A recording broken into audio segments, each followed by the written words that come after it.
The roadside was silent, but alive in its own quiet way, the kind of stillness that hums just beneath the edge of awareness, filled with 1,000 tiny movements and sounds that rarely call attention to themselves. Wind moved across the dry grass in soft waves, brushing through the stalks with the gentle insistence of something patient and eternal. The air carried with it the faint rustle of insects hidden in the undergrowth, wings clinking softly like tiny pieces of glass, legs brushing against leaves as they foraged or fled. In the heat haze rising from the pavement, a torn piece of plastic had found a strange sort of dance partner in a thistle bush. It twisted in the sun, flashing in and out of brightness as it fluttered, snagged but not entirely trapped, moving just enough to suggest motion without progress. All of this unfolded beneath a pale and washed-out sky, that late afternoon kind of light that wasn't golden anymore but not yet gray either, hovering in that in-between hour where shadows begin to stretch like they're waking from sleep. The ditch beside the road, overgrown and rarely noticed by passing cars, held its own micro-world of thorns, burrs, forgotten wrappers, and the faint outlines of paw prints pressed into cracked mud. This was not a place people lingered. It was passed by, overlooked, but something had been watching. From the shadows of a narrow grove just beyond the ditch, something stirred, low to the ground. Unhurried, almost reluctant, as if the mere act of moving forward was both dangerous and necessary. She stepped out as though the act itself was foreign to her now, like walking had become a question she was only half certain how to answer. Her body was thin, too thin, with ribs faintly outlined beneath fur that had once been golden but now carried the color of dust.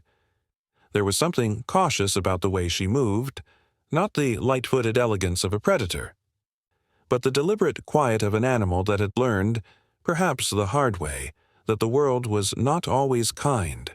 Her head was low, ears pulled back, eyes scanning not for opportunity but for threat. She paused at the edge of the ditch, looking both ways not like a creature measuring traffic, but like something deciding if it was ready to be seen. There was a wound on her hind leg. Not fresh, but not old either. The kind of wound that spoke of wire or claws or maybe even desperation. She bore it the way wild things do, not with complaint but as part of her now. A fact, not a tragedy. She did not limp, but neither did she move easily. Her eyes, when they caught the sunlight, held the dullness of exhaustion, but there was also something behind them. Not hope, not yet, but memory. A flicker of something softer, buried under hunger and fear and time. The road she crossed had once meant something different. Maybe it was the route her humans used to take her for rides. Maybe it was the line she'd never been allowed to cross, the stay she'd obeyed when the leash was off and the front yard was still home. Maybe it was just a strip of hot tar now, meaningless except for the risk it carried. She crossed it anyway, slowly, one paw after another, each step testing the ground like it might vanish beneath her. A truck passed in the distance, too far to be a threat, but loud enough to make her flinch slightly. She didn't run. She simply froze, head low, body still, waiting for the sound to pass through her. When it did, she moved on, not toward something, but away from everything else. There was no destination, just the next patch of shade, the next scent on the wind, the next step that might or might not lead to food, water, safety.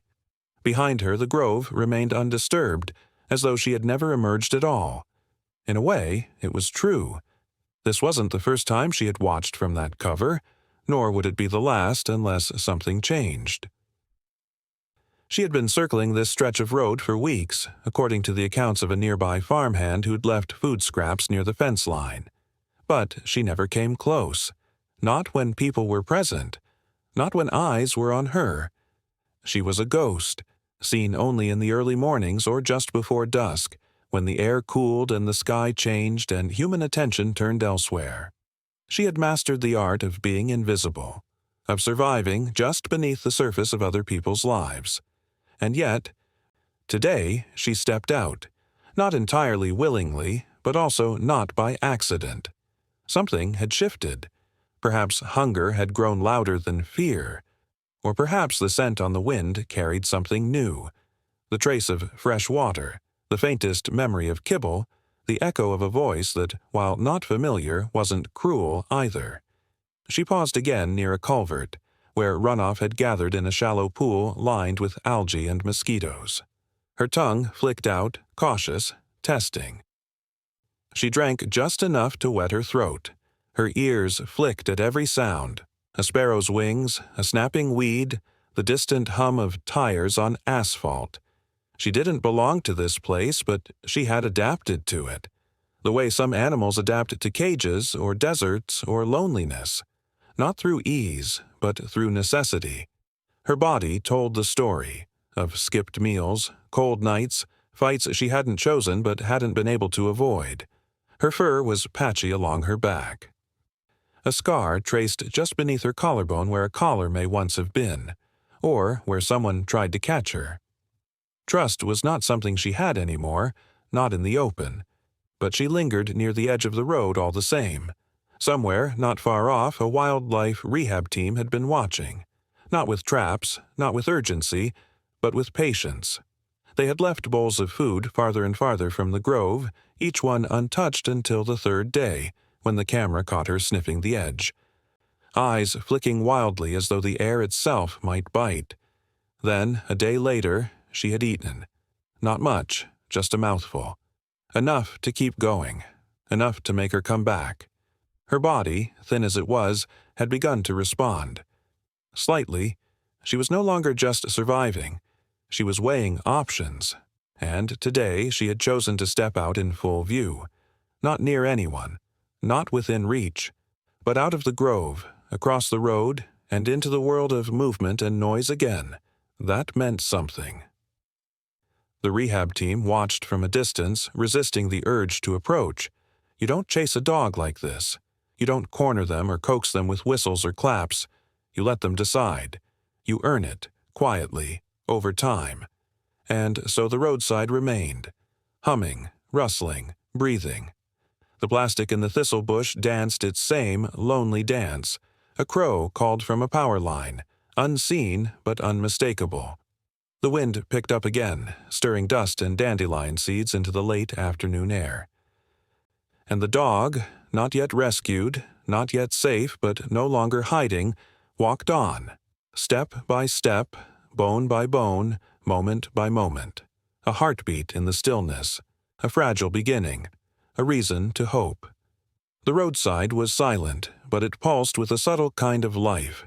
Not the loud, assertive kind found in cities or even the open wild, but something far more subdued and forgotten. The silence was not empty.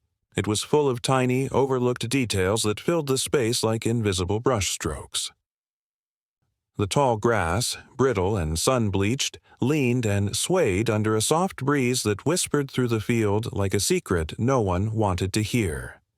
Crickets chirped from the shadows, their song steady and rhythmic, echoing the slow heartbeat of the countryside. A single piece of torn plastic, long detached from whatever purpose it once had, fluttered within a thistle bush.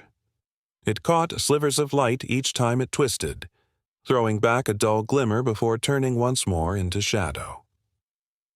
This quiet choreography unfolded without witness, without fanfare, as it likely had for days, months, maybe longer.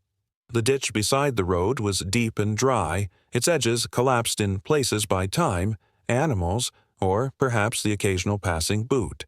It was the kind of place easily overlooked, but from the other side of the ditch in a narrow break between young trees, something stirred, a movement so subtle it might have been mistaken for a shifting shadow or a trick of the light.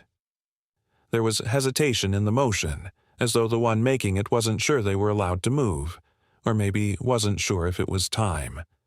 Then, slowly, she stepped out. It wasn't dramatic.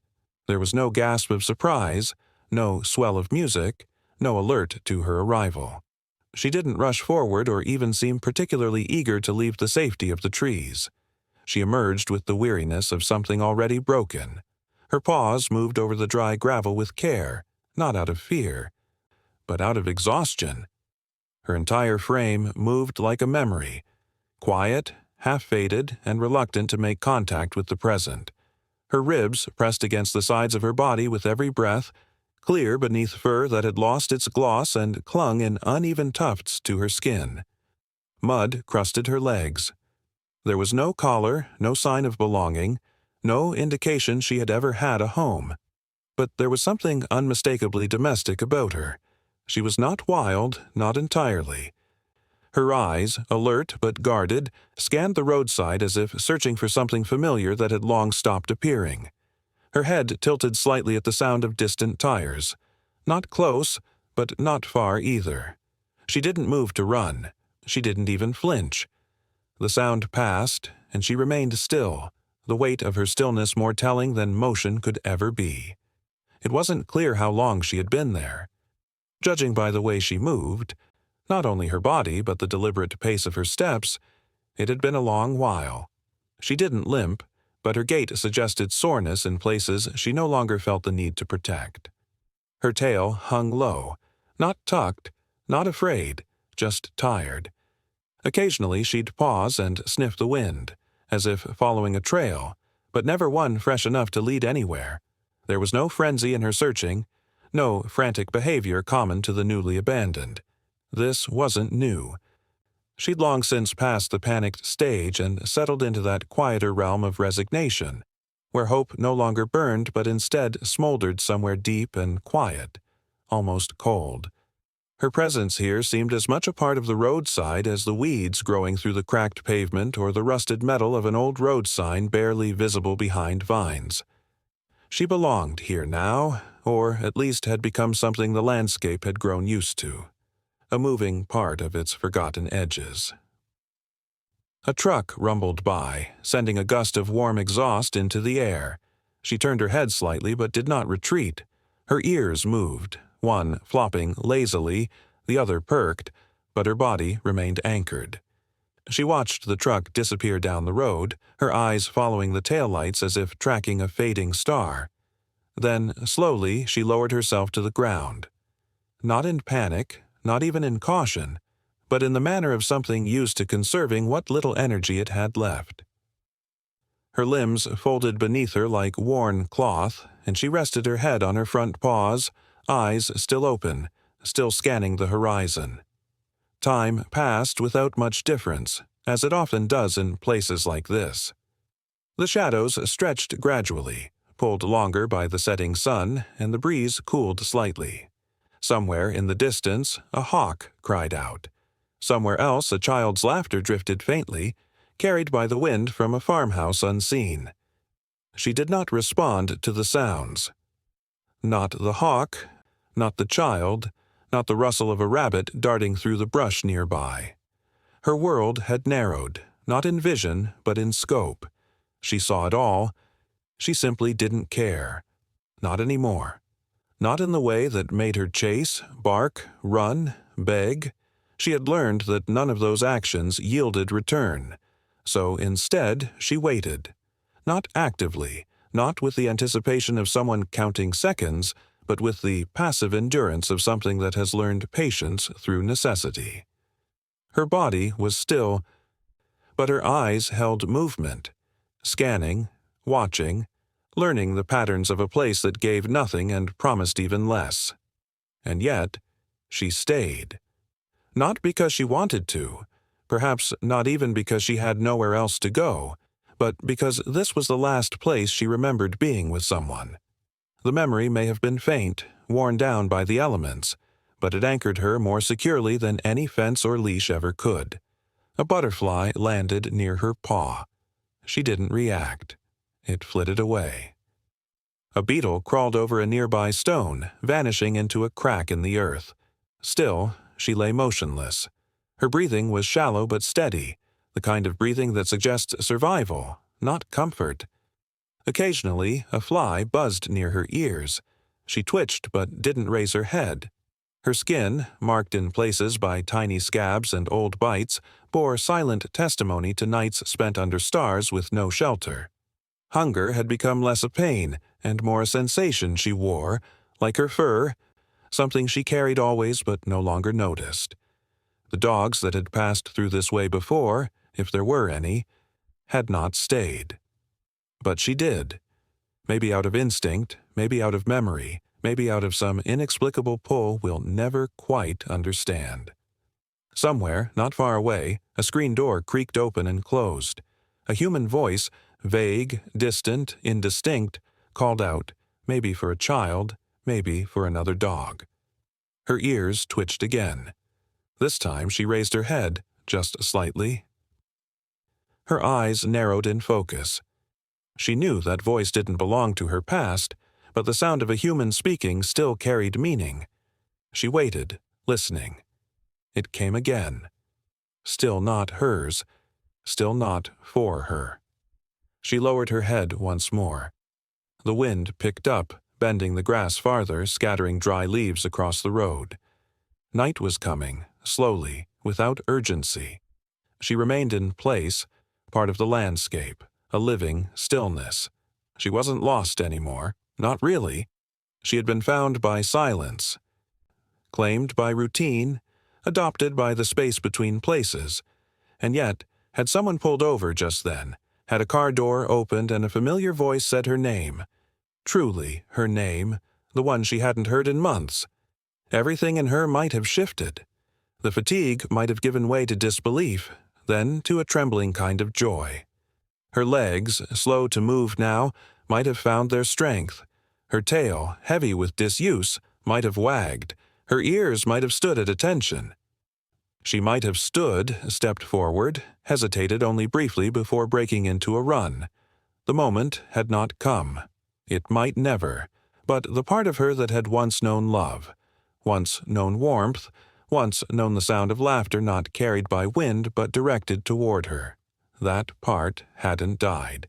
It had gone quiet, buried beneath days of waiting, under nights of cold stars and mornings without food, but it was still there, sleeping, waiting, like her, always waiting.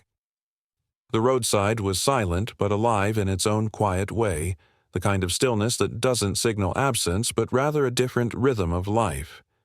One not meant for hurried glances through car windows. Here, in this dusty, overlooked stretch of land bordering the edge of a forgotten highway, life pulsed with the soft insistence of survival. The wind moved across the dry grass like an invisible hand, brushing it in waves, carrying with it the faint rustle of insects hidden in the undergrowth. Their tiny movements created a symphony too subtle for most to hear, a whispering chorus beneath the hum of distant traffic. A piece of torn plastic, sun-bleached and brittle at the edges, danced in a thistle bush, catching the afternoon light as it turned like a lost ribbon in a breeze. It flickered silver, then dull again, fluttering without purpose, much like the littered memories of those who once passed through here and never looked back. Time moved slowly in this place, every minute stretching out long and drowsy as if the world had exhaled and forgotten to draw breath again. Nothing rushed here. Even the shadows cast by the low grove of trees that lined the ditch were reluctant to shift, clinging to the soil like a secret. It was from that hush, from the shadows themselves, that something stirred. Low to the ground, unhurried, almost reluctant, as if emerging not just from shade, but from a long absence of being seen. She stepped out. Not a grand entrance. No noise, no drama. Just motion, simple and soft. Her body moved as though the very act of stepping into the open was something she had rehearsed 1,000 times in silence. Thin limbs, cautious eyes, the kind of movement that spoke of being watched too often without kindness. Her fur, once likely a pale tawny or white, was now dulled and weathered, dust clinging to the coarse strands. Her ribs showed faintly beneath the skin, not in the desperate way of the starving, but in the weary manner of the forgotten. Her paws pressed lightly into the dry earth, testing each step, ears flicking once, not at danger, but at memory. She had learned long ago that loudness was not safety. And now, even in solitude, she moved with the practiced grace of one who had survived by being small, quiet, invisible. Her eyes scanned the horizon, not looking for anything in particular, not hope, nor food, nor shelter, but simply because looking was what she did. Looking was surviving. The grove behind her gave nothing away, no scent of others, no movement. She was alone, entirely. And though she had known this for some time, there was still that pause in her body, the brief tightening, as if she expected something, anything, to follow. But nothing did. Whatever past she had walked away from was gone now. What was left stood trembling on the side of a road no one cared to name. She lowered her head to sniff at the gravel. Uninterested but conditioned to do so. The trace of old tire tracks, the faintest scent of rubber long cooled. Nothing useful. She moved again, a few steps forward, her legs stiff from disuse or overuse. It was hard to say which. There was no urgency in her motion, but there was caution, a deep, bone-held knowledge that the world didn't always reward the bold. Her ribs lifted and fell with a quiet rhythm, and her breath carried dust and the weight of days spent moving from nowhere to nowhere. She had the look of a dog that had stopped barking long ago, not because she had forgotten how, but because she had learned the world didn't listen. Her tail, long and low, gave the faintest twitch as she moved forward, and for a moment the light caught in her eyes. They were not wild eyes. They were the eyes of something once loved and then left, a dull gleam not yet extinguished but dimmed by time and trial. Somewhere inside her a memory flickered, a scent, a voice, a warm floor, the sound of keys. But it was distant, foggy, as if belonging to someone else now, and so she did not pause to remember. She walked on. She passed the thistle bush where the plastic twirled and sniffed once at the dancing fragment, more out of habit than interest. It had no story for her, no promise, just another useless thing left behind, like her. The sun shifted slightly, sending longer shadows across the field, and still she moved, not knowing where to go but also not knowing how to stay. She crossed the road not with fear but with a kind of resigned slowness, a creature not expecting to be hit, not because she trusted the world, but because she had passed so many roads already, passed them, crossed them, waited at their edges, watched cars scream by, lights blinding and loud, never slowing. Sometimes they saw her and swerved. Sometimes they didn't. Either way, she learned to keep moving. The road was just another boundary that meant nothing. There was no fence, no food dish, no call. She followed no leash now, obeyed no name. If she ever had one, it had been swallowed by the wind. The field across the road was just as empty. Dry grass, scattered cans, the ghost of a path that may have once been worn by a foot or a paw. She followed it now, not because she believed it would lead somewhere, but because it was there. In this world, even faint paths were something to believe in. Her movement slowed. She stopped by a dry patch of earth where the wind had uncovered a bit of bone, small, likely rabbit or rat. She sniffed, turned away. Too old, too sun-bleached. Even hunger had its limits. She moved again, slower this time, as if the weight of the sun pressed harder. Her body, thin but functional, carried her with quiet dignity. There was no limp, no wound, just weariness, a bone-deep tiredness that no sleep could cure. But still, she walked. A dog without a place, without a person, without a sound. Just motion. Behind her, the road shimmered in the heat, pretending to be water. No cars, no noise, just the soft hum of insects and the distant cry of a hawk circling high above, indifferent. She looked up once, blinked, and lowered her gaze again. No threat, no promise. She knew better than to look up for too long. The world above had no interest in her. The world below was where she belonged. In the dust, in the grass, in the cracks between notice and neglect. She was the kind of dog who was easy to miss, too quiet to be chased away, too sad to be feared, the kind that walked through towns and was mistaken for a shadow, or a ghost, or a bad dream. She didn't bark at strangers or beg at back doors. She had forgotten how to ask for anything. And yet there was a softness to her steps, a strange kind of grace. Not the graceful confidence of the cared for, but the quiet dignity of survival. Every step said, "I am still here." Every breath said, "I did not disappear." And in that small, trembling presence was something unspoken but profound. She did not run. She did not cower. She simply moved forward, one paw at a time, through a world that had turned away.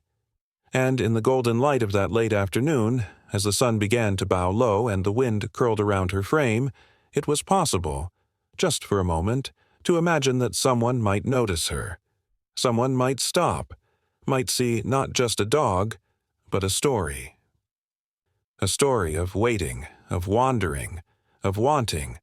A story not told in howls or growls, but in silence, in slow steps, in the quiet refusal to give up. But no one came. The road remained empty. The wind rose slightly, carrying with it the scent of dry things and distant places. She paused near a rusted fence post, sat down slowly, and looked out over the field. Not expectantly, just present. For now. The moment stretched. A bird landed on the wire above her, chirped once, then flew off. She did not watch it go. Her eyes stayed on the horizon, where nothing changed. But still she stayed seated. The sun warmed her side. The wind tangled gently in her fur. And for now, that was enough. No one called her name. But she was still here. The roadside was silent but alive in its own quiet way. Wind moved across the dry grass, carrying with it the faint rustle of insects hidden in the undergrowth. A piece of torn plastic danced in a thistle bush, catching the sunlight as it turned. From the shadows of a narrow grove just beyond the ditch, something stirred. Low to the ground, unhurried, almost reluctant. She stepped out as though the act itself was both an act of surrender and defiance. Her frame lean, her paws careful as they pressed into the sun-warmed dust. Her ribs showed faintly beneath her fur, a road map of silent days spent surviving in the forgotten pockets of the world. She was a dog, though the word didn't quite capture her, not as she was now. There was something ghost-like about her presence, something that suggested she'd seen too much and trusted too little. Her coat was dull, a faded patchwork of dirt-streaked beige and pale amber that may have once gleamed in the sun, back when she had a name and a place in someone's world. Now, she was just bones and instinct wrapped in silence, eyes deep and dark with watchfulness. She paused by the edge of the ditch and raised her head slightly, sniffing the air.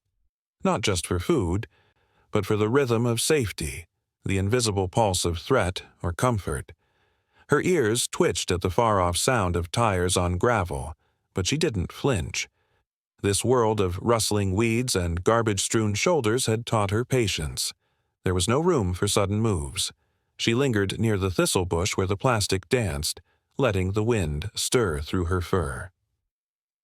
Every movement she made seemed calculated to cost her as little energy as possible, a stillness cultivated not from laziness but from a survival refined over weeks, maybe months of isolation. No collar clung to her neck. No tag jangled with her steps. She was a whisper, a shadow left behind by the life she once lived. Somewhere in her bones was the memory of a soft hand, of kibble poured into a metal bowl, of a voice calling her home. But that memory was blurred now. Overwritten by too many nights curled under rusted trailers, too many mornings pacing the backs of gas station lots, too many people who looked and then looked away. She walked forward slowly, almost daintily, as if the ground itself might reject her if she stepped too boldly. There was a discarded fast food wrapper caught on a shrub just ahead. She sniffed it gently, tongue flicking out once, but it offered nothing. Just the ghost of salt and grease. She moved on. A butterfly lifted from a low patch of goldenrod nearby, fluttering erratically in the sunlight, and for a moment her head turned, not with the playful curiosity of a house pet, but with the twitch of something that had learned to track movement before trusting it. There was no play left in her, not anymore. The sun was high and hot, though its warmth didn't seem to bother her. She'd learned to lie flat against the earth in its heat, learned which angles gave shade, which gave burn. Her paws were toughened, her gait slightly off, a limp in the left rear leg, subtle but telling. It hadn't healed right. She didn't seem to notice it now, or perhaps she simply had no choice. She moved toward a narrow runoff stream, just a trickle of muddy water lined with algae and broken cans. She sniffed it, judged it, then drank, slow and wary, her eyes always lifted between swallows. Trusting water was a dangerous thing. She had learned that the hard way, too. The world had become a collage of learned dangers. Garbage bags could mean food or could mean dogs.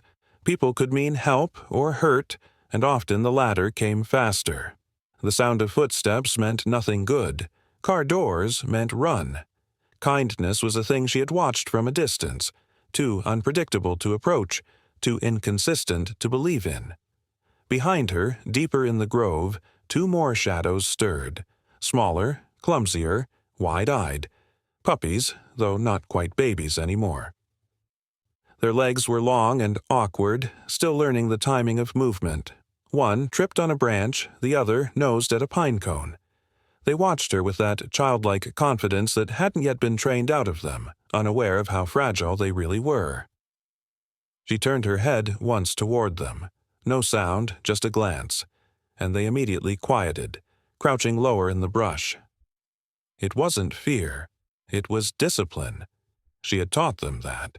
She had become their world, mother, guide, shield. They'd been born beneath the abandoned shipping container 3 lots down, under stars and mosquitoes and silence. No one knew they existed. No one but her.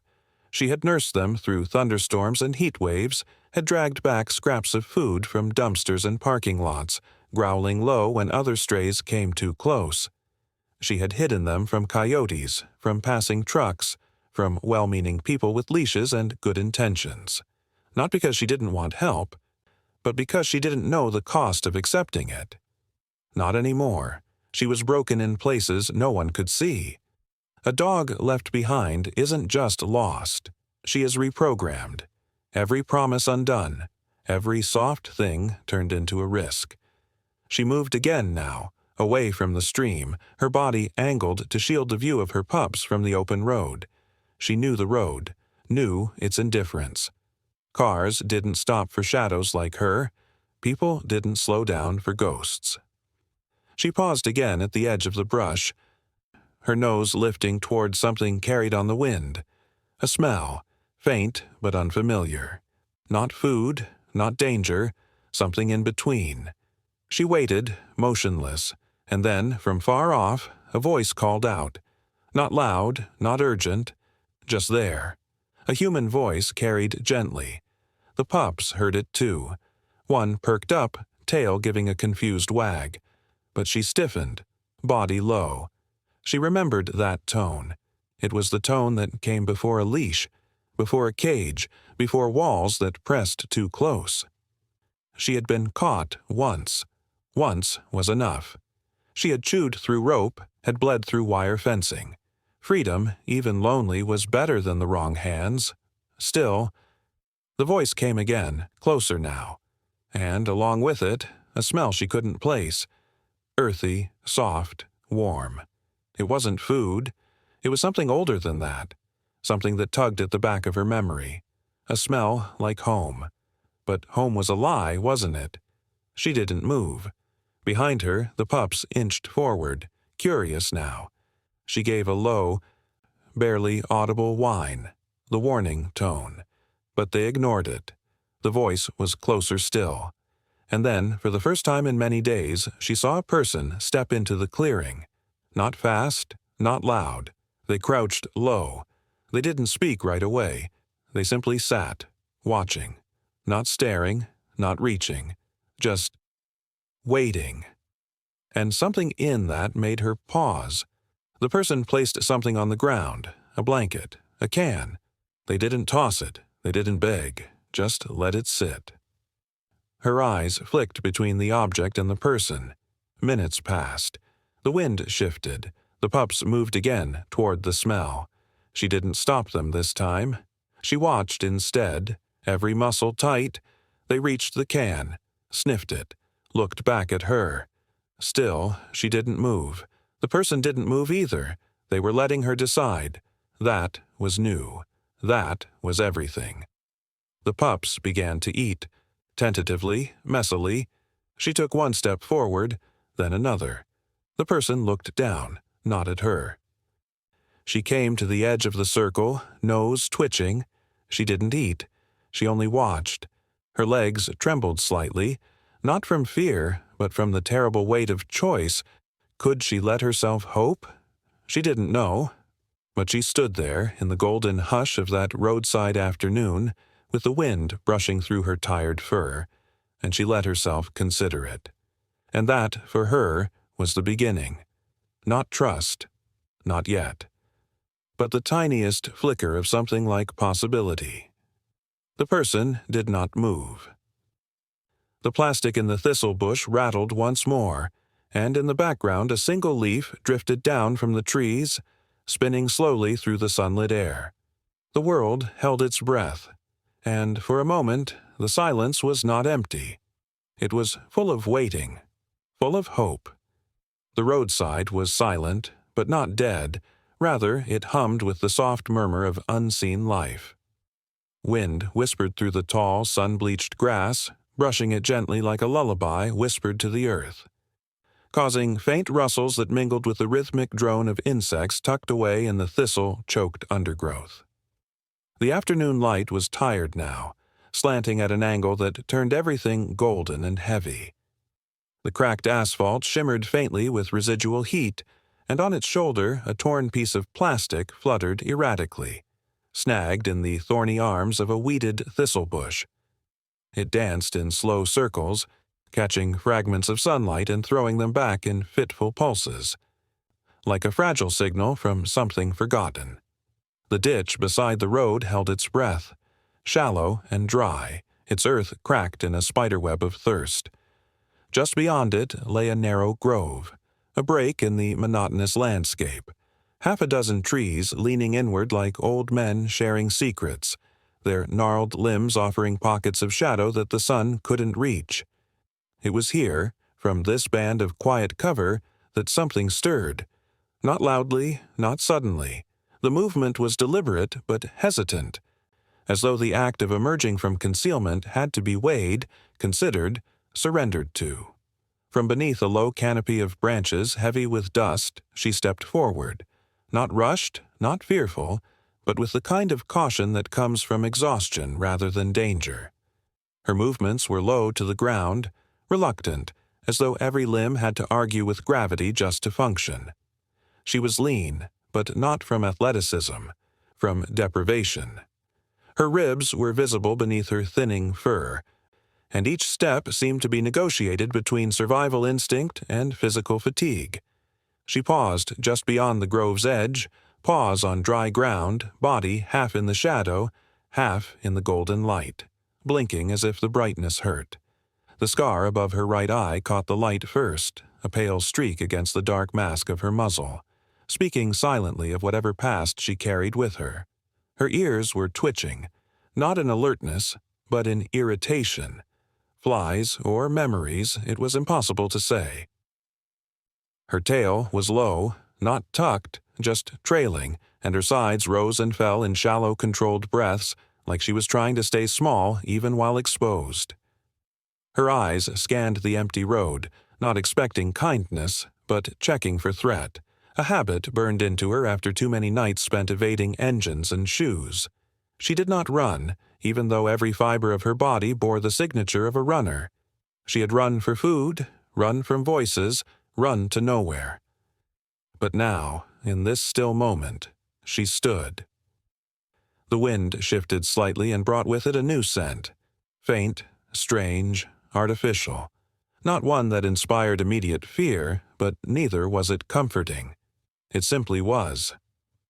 She stepped forward again, placing her paw carefully on the dry grass, testing it like it might betray her.